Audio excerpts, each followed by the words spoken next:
વડોદરામાં ગઈકાલે વાવાઝોડાએ વિનાશ વેર્યો। વાવાઝોડાથી ખાણીપીણીની લારીઓ રોડ પર દોડી ગઈ હતી। હવામાં ટેબલ ફંગોળાયાના લાઈવ દ્રશ્યો સામે આવ્યા।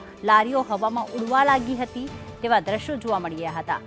ગઈકાલે વડોદરામાં 20 મિનિટની અંદર 2 ઇંચ વરસાદ વરસ્યો અને 120 કિલોમીટરની ઝડપે પવન પણ ફૂંકાયો હતો। કુણાલ અમારી સાથે જોડાઈ ગયા છે। કુણાલ, ગઈકાલે વરસાદ કરતા વાવાઝોડાએ વડોદરામાં વધારે વિનાશ વેર્યો છે અને આપ વિડીયોમાં દેખાઈ રહ્યું છે ખાણીપીણીની લારીઓ હવામાં ઉડી રહી છે, વાહનો નીચે પટકાઈ રહ્યા છે। કેવા દ્રશ્યો જોવા મળ્યા હતા ગઈકાલે?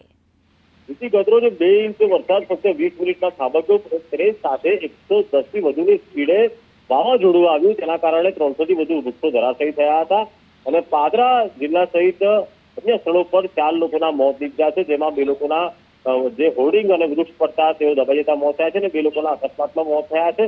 તો સાથે જ અસંખ્ય વૃક્ષો જે રીતે ધરાશાયી થયા તેના લીધે 30 થી વધુ વાહનો પણ દબાયા હતા। તેના કારણે લાખોનું નુકસાન વાહન ચાલકોને થયું છે।